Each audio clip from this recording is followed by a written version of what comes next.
Swift just gave away $197 million in bonuses to her Eras Tour crew, and somehow this incredible act of generosity turned into a full-blown controversy because now other celebrities are secretly furious at her, saying she's making them all look bad and setting impossible standards, and tour managers across the industry are panicking because their crews are now asking where's our Taylor Swift bonus, and some people online are actually mad at Taylor for only giving away 10% of what she made, even though that's literally life-changing money for hundreds of people. And the craziest part is a new Disney Plus docuseries shows the exact moment dancers and crew members read the bonus amounts and literally start crying on camera, and one guy almost has an anxiety attack because he can't believe what he's seeing. And Taylor wrote handwritten letters to every single person, and her dad personally delivered checks to truck drivers, but instead of everyone celebrating this, other A-list performers are privately complaining that Taylor just raised expectations for the entire industry, and now they're expected to share their wealth too. So let me break down why an act of pure generosity somehow became one of the most divisive moments in music industry history, and why some celebrities are more upset about this than you'd think. Let's start with what actually happened, because the numbers are absolutely insane. The Eras Tour ran from March 17, 2023 to December 8, 2024.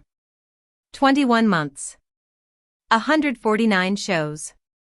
21 countries. Over 10 million people attended. The tour grossed over $2 billion in ticket sales alone. $2 billion. That's double the previous record, which was Elton John's Farewell Yellow Brick Road Tour at $993 million. Taylor literally doubled the record. And that $2 billion doesn't even include merchandise sales, which were massive. So we're talking about the most financially successful concert tour in human history. By a lot. And Taylor decided to give away $197 million of that to her crew. Not just the people you see on stage. Every single person who worked on the tour. Dancers. Band members. Instrument techs. Hair and makeup artists. Wardrobe stylists. Choreographers. Security. Truck drivers. Merchandise team. Caterers. Videographers. Pyrotechnics techs. Riggers. Lighting techs. Sound techs. Production staff. Assistants. Carpenters. Physical therapists. Literally everyone. If you worked on the Eras Tour, you got a bonus. And not like a small bonus.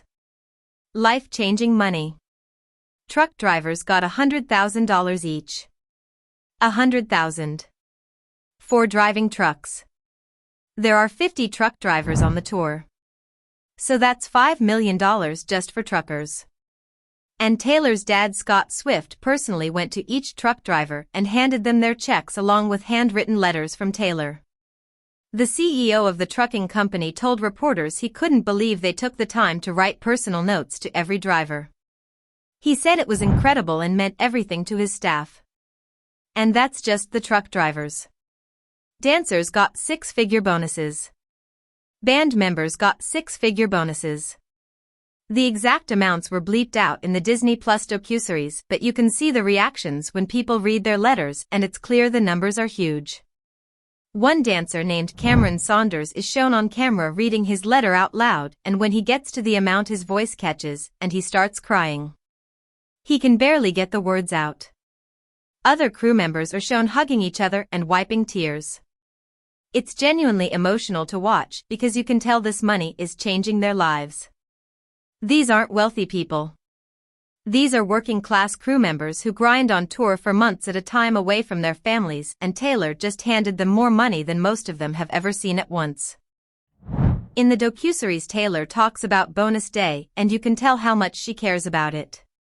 She says Bonus Day is so important because setting a precedent with the Eras Tour is really important to her. She explains that people who work on the road typically get bonuses based on how much the tour grosses. If the tour makes more money, they get more bonus. And she says these people work so hard and they're the best at what they do. She talks about taking a couple weeks to handwrite every single note. She says it's fun to think about everybody's lives they're going back to and the time off they're having and the kids they haven't seen because they've been away for months. And making that worthwhile for them is really important to her. And you can see her writing the notes and wax sealing the envelopes. It's not just checks. It's thoughtful personal letters to every single person. Out of $197 million in bonuses, Taylor took the time to personally write to everyone. That level of care and attention is unheard of in the music industry. Most artists wouldn't even know the names of half their crew. But Taylor wrote personal notes to every truck driver, every lighting tech, every caterer. That's insane. So this should be a beautiful story, right? Beloved artist shares record-breaking wealth with the people who made it possible. Everyone's happy. Everyone's crying tears of joy. Beautiful ending. Except that's not what happened. Because within days of the news breaking there was backlash. And the backlash came from two very different places. First, there were random people online who were somehow mad that Taylor only gave away 10% of what she made.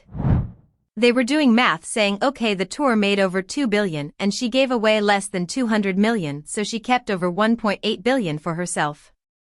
And they were saying that's greedy. That she should have given more. That 10% isn't enough. Which is absolutely insane.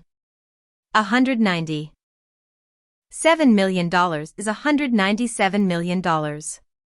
That's more money than most of these critics will see in 10 lifetimes. And Taylor still has to pay for the tour itself. The production costs. The venues. Her own team. Her own expenses. The tour cost hundreds of millions to produce. She didn't just pocket $2 billion and give away $200 million. But people online don't think about that. They just see big numbers and think she's being greedy. Which is ridiculous. But the real controversy, the one that's actually causing problems in the industry, is coming from other celebrities and tour managers. Because according to multiple industry insiders who spoke to entertainment reporters, other A-list performers are not happy about this. One veteran tour manager said, quote, "She's setting an impossible standard. Now crews everywhere are looking around like, so where's our Taylor Swift bonus?" End quote. And that's the real problem. Taylor just raised expectations for the entire industry. Every crew member working for every other major artist is now comparing their situation to the era's tour crew. And they're asking their bosses why they're not getting six-figure bonuses too. Another source close to a major pop tour said, quote, "This absolutely changes expectations. Taylor can afford to do this. Most artists can but won't." End quote. And that last part is key. Most artists can afford to do this. The top touring artists in the world make hundreds of millions. Beyoncé, Drake, Bad Bunny, the Rolling Stones. They all have massive tours that generate massive revenue. But they're not giving their crews life-changing bonuses. They're paying industry standard, which is good money but nowhere near what Taylor just gave. And now their crews are aware of that. Now their crews know what's possible. And they're not happy about the gap. One industry insider told reporter Rob Shooter that rival artist camps reacted immediately and not warmly when the news broke. These aren't small regional artists complaining. These are major superstars who are now dealing with questions from their own teams about why they're not matching Taylor's generosity. And the uncomfortable truth is they could. They absolutely have the money. They just don't want to share it. They want to keep more for themselves. Which is their right. It's their money. They earned it. But now they look bad in comparison. Taylor made them all look stingy and selfish even though they're paying industry standard rates. She just redefined what generosity looks like. And here's what makes this really interesting. This isn't just about money. This is about culture. Taylor Swift has always had a reputation for being extremely kind to her fans and her team. She's known for surprise visits to fans' houses. For secret listening sessions. For reading fan comments and responding. She's built her brand partly on being relatable and caring. So this bonus situation fits her image perfectly. It makes her look even better. But for other artists who've built their brands differently, this creates a problem. They can't suddenly start giving massive bonuses without looking like they're copying Taylor. But if they don't give bonuses, they look cheap. Taylor put them in a no-win situation. And the timing makes it worse. This is all happening right as the docuseries dropped, showing the actual emotional moments of crew members crying. So it's not just a headline about numbers.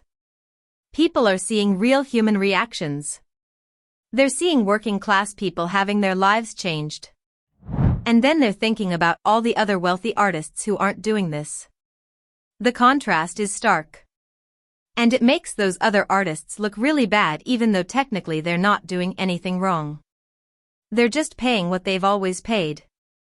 But now that looks insufficient. Some people in the industry are saying this could fundamentally change how tours operate going forward. That crew members will start negotiating for Taylor Swift-level bonuses in their contracts. That artists will be pressured to share more revenue. That this becomes the new standard. And if that happens, artists' profit margins shrink significantly. $197 million is a huge chunk of revenue. If every major tour starts giving away that percentage, everyone in the industry makes less money. And the artists aren't happy about it. But here's the thing. Is that really a bad thing? Is it wrong for crew members to get more money? These people work incredibly hard. They're away from their families for months. They work 16-hour days. They do physically demanding labor. They make these shows possible. Without them, there is no tour. And they've historically been underpaid relative to the value they create. So if Taylor's generosity forces the industry to treat crew members better, isn't that good? Isn't that progress? The counter-argument from the artist side is that they already pay good wages. That crew members are professionals who negotiate their rates and agree to work for what they're offered. That no one's forcing anyone to take these jobs. And that giving massive unexpected bonuses isn't sustainable or fair because it creates expectations that can't be met every tour. What if Taylor's next tour doesn't make $2 billion? What if it makes half that? Do the crew members still get the same bonuses? Or will they be disappointed? Is she setting up future crews for letdown by setting the bar so high? These are legitimate business questions.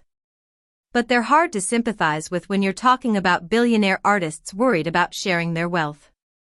It comes across as greedy and out of touch. Especially when you watch that Disney Plus footage of crew members crying because they can finally pay off debt or buy a house or send their kids to college.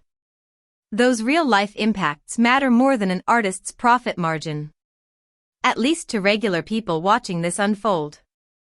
And that's why Taylor wins this narrative battle, even though other celebrities are mad at her. Because to the public she looks generous and kind. She looks like she cares about working people. She looks like she's using her wealth responsibly. And the other artists look petty and jealous for being upset about it. Even if their concerns are somewhat valid from a business perspective, the optics are terrible. You can't publicly complain that someone was too generous without looking like a villain. So what actually happens now? Well, we're already seeing some effects. According to reports, crew members on other major tours are asking questions. They're bringing up the era's tour bonuses in negotiations. They're saying, if Taylor can do it, why can't you? And tour managers are scrambling to figure out how to respond. Some artists might cave to the pressure and give bigger bonuses. Others might double down and refuse, saying their tour, their rules. And that will probably create resentment and make it harder to hire top crew members. Because if you're a talented lighting tech and you can work for Taylor or work for someone who pays less with no big bonuses, at the end you're choosing Taylor every time.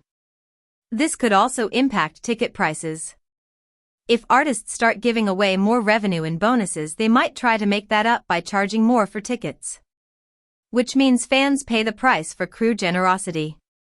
That creates a weird dynamic where Taylor's kindness to her crew indirectly makes concerts more expensive for everyone. Though to be fair, ticket prices are already astronomical, so this wouldn't be the only factor. The most likely outcome is this becomes a Taylor-specific thing. That she's known as the artist who treats her crew exceptionally well. And other artists just accept they'll never match that standard. They'll do what they've always done and deal with the occasional comparison. Because the reality is most artists aren't going to fundamentally change how they operate just because Taylor did something nice. They'll pay lip service to caring about their crews and then keep doing exactly what they were doing before. That's how the industry works. Nothing really changes unless there's legal or financial pressure to change. And right now there isn't. But even if nothing changes industry-wide, Taylor's already made a massive impact on the hundreds of people who worked her tour. Those bonuses are real. Those tiers were real. Those truck drivers really did get $100,000 each. And that matters more than industry drama or other celebrities being jealous. Because at the end of the day, Taylor took wealth she earned and shared it with people who helped her earn it. And she did it generously and thoughtfully with personal notes and real care. That's legitimately admirable. That's using fame and fortune for good. So what do you think? Is Taylor setting an impossible standard, or is she just showing what's possible when you actually care about your crew? Are other artists right to be annoyed, or are they just being exposed as greedy? And should crew members on other tours start demanding Taylor-level bonuses, or should they be grateful for what they already get?